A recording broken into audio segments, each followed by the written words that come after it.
బాటుకురా. ఎవడరా బాబు జనాలు సావక ముందనే సమాధులు ఎక్కిస్తున్నాడు. ఎందరెందరో మహానుభావులను పొట్టన పెట్టుకున్నావు శ్మశానమా, నీకు ఇసుమంతైనను జాలి లేదా? ఎన్నో ఏండ్లు గతించిపోయినవి కానీ ఈ శ్మశాన స్థలం కన్నులు వచ్చిన మందభాగ్యుడు ఒక్కడైనను లేచిరాడు. చల ఆహా హార్మోనియం పద్యం రక్తి కట్టే సమయంలో దగ్గి డిస్టర్బ్ చేసావు కదరా ఎద్దవ్వా. వంకెతకలేనమ్మా డొంకెట్టుకు ఎలాడిందట. పద్యం మర్చిపోయినని ఒప్పుకోవచ్చు కదా. సాంఘిక నాటకాల హీరోయిన్ ఇంత గొప్ప హరిశ్చంద్ర నాటకములో నా పక్క చంద్రమతి వేషమంటే మాటలా, నాకే కౌంటరా? పద్మశ్రీ అయ్యగారు తాళాల దగ్గర ఇచ్చమంటారా? టైం కాదురా, నే చెప్తాగా. ముందా మంచినీళ్లు గొంతు శృతి చేసుకోవాలి. గురుగారు యాదవ సేతురం కాకపోతే రిహార్సల్స్ కూడా ఈ గెటప్లు ఏంటండి? ఒరే హార్మోనిస్టు, వేషం పడకపోతే పద్యానికి గొంతు పెగలదురా. మొదలెట్టండి.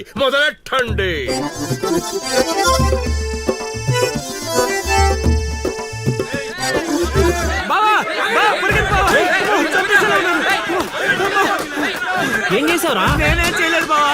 ఈ ఊళ్ళో చైత్ర అనే అమ్మాయి ఉంది, మీకు తెలుసా అని అడిగా. అంతే, చైత్ర అంటే చిత్ర అని వినిపించిందట. దాని పిల్లవట బావా. అరే శర్మగా, నీ ఎంత పని చేశారా? చైత్రాన్ని చిత్ర అనుకుంటేనే 10 కిలోమీటర్లు పరిగెత్తించారు బావా. ఇంకా నయం, డైరెక్ట్ గా వెళ్ళి ఆ కాశీగాడిని అడగలేదు. కూర్చోబడిపోతుంది బావా. చైత్రను వెతికి రూట్ ఇది కాదురా. మరేంటో తమరే చెప్పండి బాబు.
ఏటి పాట ఆగింది? పాట ఆగిపోయింది, జనాలు కూడా వెళ్ళిపోతున్నారు. అలా కొయ్యిలా నిలబడకపోతే 10 రూపాయలు ధర్మం చేయొచ్చు కదా. హతవిధి కళాకారుడు యాచించుటయా? కళామ తల్లికి తీరని అవమానము కదా. అంటే ఆ రోజుల్లో రాముణ్ణి వెతుక్కుంటూ లవకుశులు ఆ ఊరు ఈ ఊరు గానం చేసుకుంటూ తిరిగారు కదా. మేము కూడా ఓ కళా పిశాచి ఉన్నాడని. కళా పిశాచి కాదు, పిపాసి. అదే కళా పిపాసి ఉన్నాడని తెలుసుకొని ఆయన కోసం వెతుక్కుంటా. అవును. ఏమిటి, నా ఊళ్ళో నాకు తెలియని అంత గొప్ప కళాకారుడు ఒకడున్నాడా? ఉన్నాడు సార్, పిచ్చప్పారావు అని, అలియాస్ సుయోధన సార్వభౌముడు. నిజంగానే పిచ్చప్పారావు బా. ఎందుకు సార్ అలా ఏడుస్తున్నారు? 10 రూపాయలు అడిగామనేనా? వద్దులేండి సార్. ఆగండి నాయనా. మీరేటండి, అసలే మాకు టైం లేదు. పక్క వీధికి వెళ్ళి అడుక్కోవాలి. నీకు అవసరం లేదు నాయనా. ఈ రోజు మొత్తం కలెక్షన్ మీరే ఇచ్చేస్తారా?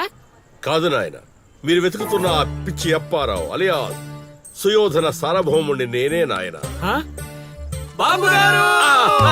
లేవండి లేవండి లేవండి, అవసరం లేదు నాయన. మా కోసం మీరు అడుక్కుంటారా ఏంటి? లేదు లేదు, మీ ఆకలి నేను తీరుస్తాను. ఒరే పద్మశ్రీ, అయ్యగారు తాళాల దగ్గర ఇచ్చమంటారా? ఇప్పుడు కాదురా, ఇంకా దానికి టైం ఉంది. ముందు వాళ్ళ దగ్గరున్న వాయిద్యాలు తీసుకో. ఇప్పుడు వాళ్ళు మన అతిథులు, అర్థమైందా? రా. ఇంతకీ మన దేవురు నాయన? సిల్కలూరుపేట.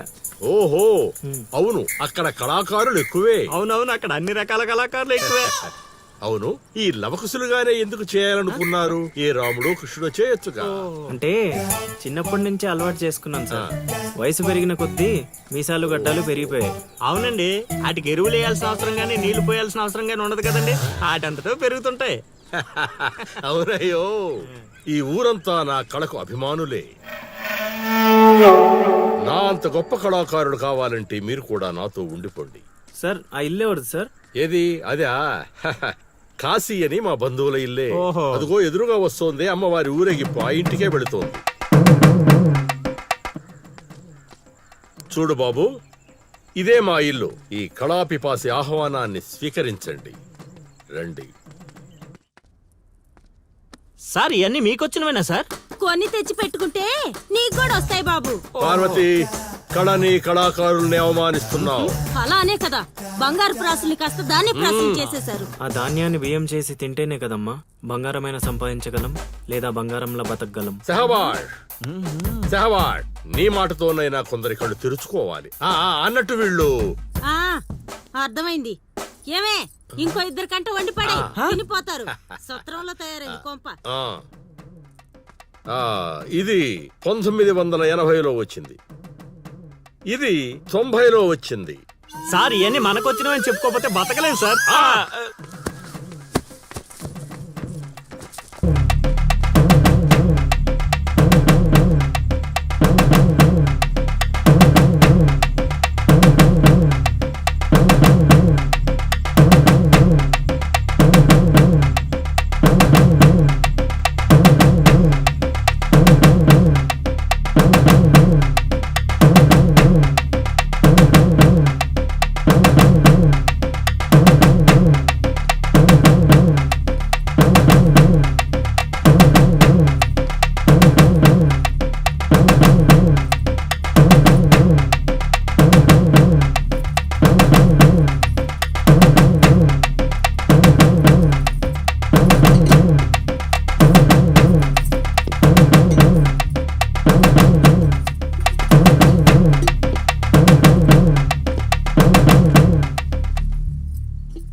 ఏం ఆలోచిస్తున్నావు? వెళ్ళిపోదాం పద ఇక్కడి నుంచి. ఎక్కడికి? మన ఊరికి. నాకే ఊరు లేదు. మా అమ్మ నాన్న చనిపోయి చాలా కాలమైంది. నేను ఒంటరి. అయినా నన్ను రమ్మడానికి నువ్వెవరు? అదేంటి అలా మాట్లాడుతున్నావు? నీకేమన్నా పిచ్చా? పద వెళ్దాం. ఒక్కసారి చెప్తే అర్థం కాదా? అయినా నీకు నాకు ఏంటి సంబంధం? ఏంటి సంబంధమా? ఒంటరి అన్నావు కదా, అదే ఒంటరిగా ఉన్నప్పుడు నీ మనసును అడుగు. నేను నిన్నెంత ప్రేమిస్తున్నానో నువ్వు నన్ను అంతే ప్రేమిస్తున్నావు అని అదే చెప్తుంది. నేను నీకు చెప్పానా? అయినా నువ్వే గాలికి తిరుగుతావు. ఎప్పుడు ఎలా ఉంటావో నీకే తెలీదు. అటువంటిది నిన్ను నమ్మి ఎలా రమ్మంటావు? అయినా వాడు నన్ను కొట్టుకుంటూ తీసుకొచ్చాడు. ఆ రోజు నువ్వు చూస్తూ ఉండిపోయావు. నిన్నేమనాలి? అదా నీ ప్రాబ్లం? ఈ మాత్రం కన్ఫర్మేషన్ చాలు నేను ఫిక్స్ అవ్వడానికి. అయినా నేను ప్రేమించిన అమ్మాయికి పెళ్ళై ఉండాలని మా గురుగారు ఎప్పుడో చెప్పారు. ఆనందం వస్తే స్టెప్ లేకుండా ఏడ్చు కూర్చుంటారా? ఇప్పుడు చెప్తున్నా విను. తెలియకుండా తీసుకెళ్ళిపోవడం, చెప్పకుండా లేపుకెళ్ళిపోవడం కష్టం కాదు, నాకు ఇష్టం లేదు.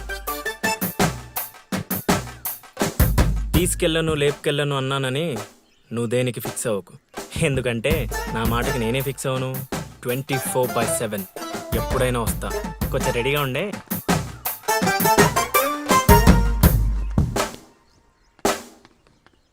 రే కాశీ, ఇంట్లో దేవుడున్నాడు. ఈ 10 రోజులు పద్ధతిగా ఉండమని చెప్పా నీకు.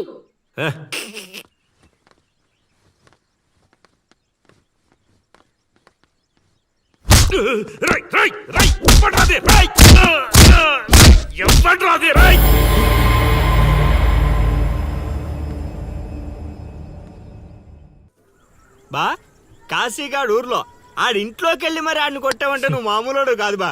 నువ్వు మగాడు అంటే